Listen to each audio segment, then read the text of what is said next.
Çfarë po ndodh me çështjen e Jeffrey Epstein?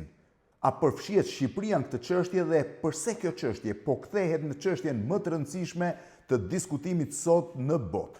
Them më e rëndësishme natyrisht bota ka të çështje tjera, por çështja Epstein për arsye të publikimit të 3.5 milion dokumentave në fundjavë është kthyer në një bum. Po thuaj se çdo ditë marr mesazhe nga shqiptarë që më çojnë emra shqiptarësh që dalin në fajlet e dosjes, disa që s'kan asnjë lidhje, disa që duket që janë më të përfshirë dhe natyrisht që brenda tyre ka çuditëra që një mendje normale njerëzore e mësuar me përditshmërinë ka shumë vështirë t'i kuptoj.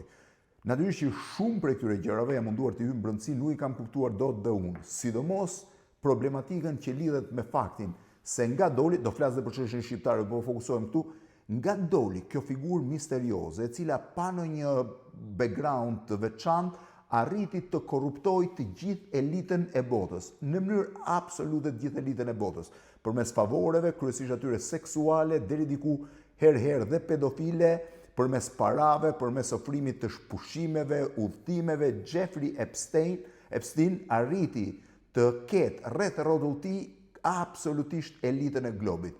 Figurat më të rëndësishme të politikës amerikane, figurat më të rëndësishme të biznesit dhe të parave, të financave në Shtetet Bashkuara të Amerikës dhe në botë, disa nga politikanët më të rëndësishëm të Europës, të lindjes mesme, të vendeve tjera dhe njëkohësisht pjesëtarë të familjeve mbretërore europiane. Po kush ishte Jeffrey Epstein?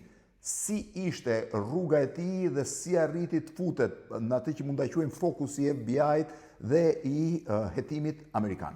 Jeffrey Epstein ka lindur në New York të Shtetet Bashkuara të Amerikës, një njeri pa ndonjë aftësi të veçantë, nuk arriti të shkollohet, pra nuk arriti të marrë një diplomë dhe në mënyrë të çuditshme, edhe pse pa diplomë, rreth moshës 20 ca vjeçare arriti të jepte mësim në një nga shkollat e njohura amerikane, ku thash pikpyetje më e madhe se si u pranua pa diplomë. Por dihet që në këtë shkollë, për arsye të frekuentimit nga elitë, nga fëmijët e elitës amerikane, ai krijoi disa kontakte jo të parëndësishme, të cilat në vitin 1976, kur vendosi të largohej nga shkolla ku punonte ai, i vurin në funksion, diçka më vonë, i vurin në funksion të një kompanie financiare që krijoi.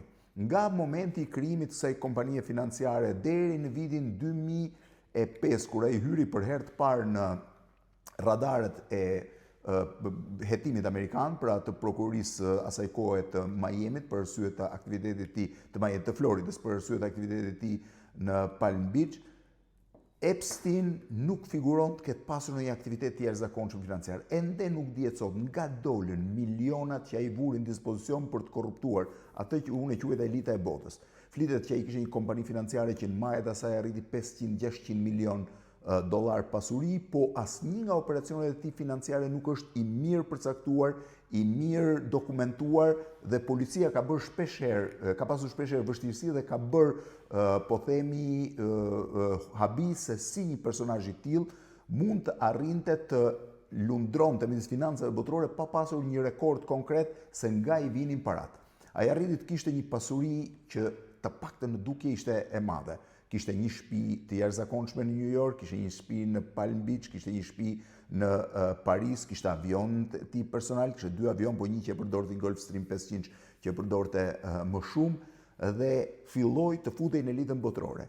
Ai çau në zonën e miliarderëve më të mëdhenj të Shtetet Bashkuara të Amerikës, duke përfshirë Bill Gates, Donald Trump, personazhe të tjerë, ka komunikime me Elon Muskun edhe pse për momentin nuk është aq evident, arriti të futet në majat e artit, duke përfshirë Michael Jackson e tjerë, arriti të kishte miqësi me ish presidentin e Shtetet Bashkuara të Amerikës, Bill Clinton, me Prince Andrew të Britanisë së Madhe, me personazhe të rëndësishëm si Jagland i Norvegjisë, kryeminist dhe më pas sekretar i përgjithshëm i Këshillit të Evropës, apo Miroslav Lajçak. Në emailët e tij dalin dhjetra personazhe të tjerë që hynin dhe dilnin në ato që konsideroheshin takimet e tij, por edhe një pjesë në ato që quheshin festat e tij. Ai u bë pronar i një ishulli privat në zonën e US Virgin Island, një ishull privat i cili ka vetëm një shtëpi, një po e quaj ndërtesë që ende sot ka pikpyetje nëse është përdorur për rituale tilla apo tjerë. Në kulmin e fuqisë së tij, ai u diktua krejtësisht rastësisht në fakt me një denoncim në zonën e Floridës, nga policia e Floridës, u fut në hetim, u vure që ai përdorte minoren, fillimisht që ftoheshin për të bërë masazh dhe më pas zhvisheshin, pati akuza për pedofili, por ai arriti të bënte një marrëveshje me prokurorinë e Floridës që e mbrojtja atë nga viti 2008, faktu bë marrëveshje nga 2005 deri në 2008 ai u hetua deri në vitin 2019. 2019 si pasojë e dëshmive të tjera, hetimeve të tjera, ai u arrestua sërish me akuza më të rënda. Dhe çfarë ndodhi? Në 2019 dolën dhe emrat e personazheve më të famshëm dhe më të njohur amerikan dhe botror që ishin përfshirë në çështjen Epstein. Por çfarë ndodhi? Jeffrey Epstein dhe bashkëshortja e tij Maxwell ishin të dy në burg, pra po kryenin dënimin, ndërkohë që ai mund të akuzohej deri në 45 vjet burg parashikohej në bazë të akuzave që priteshin të ngrihen në prokuria. Por në natën e 10 gushtit të vitit 2019, Jeffrey Epstein u vetvar në qelinë e tij në burgun metropolitan të New Yorkut. Vetvarja e tij në fakt ka ngjallur një dyshim madh se bëj fjalë për vrasje apo vetvrasje, sepse 3 vjet më pas, në vitin 2022, dhe Jean-Luc Brunel, një agent mode i famshëm, miku i Epstein, i akuzuar po ashtu për pedofili në raport me Epstein, që ishte në burg në Paris, dhe ai u gjeti varur në qelinë e tij. Ndërkohë që Nadezhda Marcinkova, një slovene, modele slovake, e cila kishte shërbyer edhe si asistente e tij edhe si kopilote në disa raste, u zhduk në vitin 2024 në rrethana të panjohura dhe ende nuk dihet ku është dhe nëse është gjallë. Personazhet tjerë kyç janë zhdukur në mënyrë të çuditshme rreth çështjes, por sidomos vetvarja e Epstein është shumë e çuditshme. E para, ai ishte hequr nga mbikëqyrja për vetvrasje, që është një procedurë ndaj njerëzve që mund kryejnë vetvrasje, shumë e prezente në Shtetet Bashkuara të Amerikës.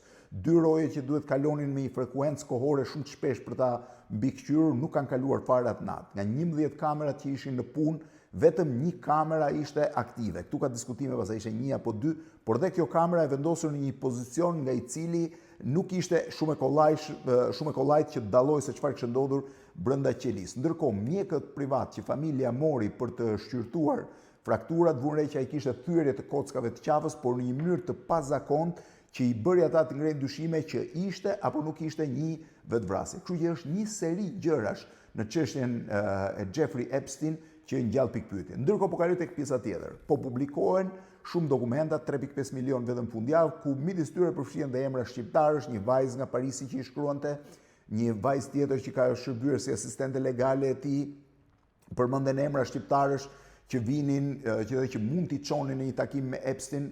Në fakt, deri tani nuk ka asnjë shqiptar të përfshirë. Deri tani, sa dim tani ne nuk e dim pas. Emrat përmenden kudo, sepse Epstein kishte ndërtuar një sistem në të cilin e përcaktonte, gjente, si thua, identifikonte personazhe të rëndësishëm botror dhe i ftonte ato për darka, për dreka, për takime, për duke bërë atyre benefite që natyrisht në një moment tjetër ai do t'ju kërkonte mbrapsht ose nuk e di për çfarë arsye.